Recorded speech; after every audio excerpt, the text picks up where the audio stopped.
करमाळा शहरालगत जात असलेला सर्वात मोठा नाला हा नाला छत्रपती शिवाजी महाराज यांच्या पुतळ्यासमोरून आणि डॉक्टर लावंड यांच्या हॉस्पिटल समोरून जात असलेला सर्वात मोठा हा नाला आहे.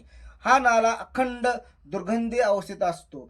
या नाल्याची कधी साफसफाई केलेली नसती. वर्ष नाल्या तक्रारी असतात, परंतु भाजपचे उमेदवार नगरसेवक सचिन गायकवाड मालक या पट्ट्याने मात्र रात्रीच्या वेळेस या नाल्याची साफसफाई चालू केली आहे. हे आपण संपूर्ण दृश्य पाहत आहात.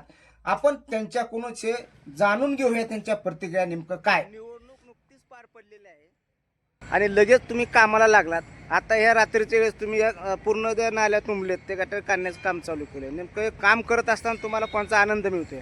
आनंद म्हणजे मायबाप जनतेने जे आपल्याला मतरूपी आशीर्वाद दिला त्या मतरूपी आशीर्वादाचा आपण त्यांच्या चीज करण्यात ठरलं आणि त्यांना आपण जेवढे वचन दिले, शब्द दिलेत, ते सगळे शब्द पूर्ण केले जातील. काढला आहे हा तोंडापुरता काढला.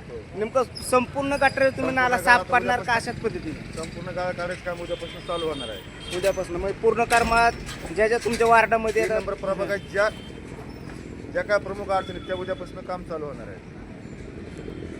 एकावर काय म्हणतात, उद्यापासून आम्ही संपूर्ण नाल्याची साफसफाई करण्यास सुरुवात करणार आहोत. नेमकं करणार आहात का हे आपण पुढील झाकणे टाकणार आहात का असे प्रत्येक महिन्याला का 8 दिवसाला साफ करणार आहात? आता पुढचं नियोजन असं की नगर परिषदेचे मुख्याधिकारी यांच्याबरोबर बैठक घेऊन काय ह्याच्यावर कायमचा उपाय काय करता येईल ते आपलं केलं जाईल.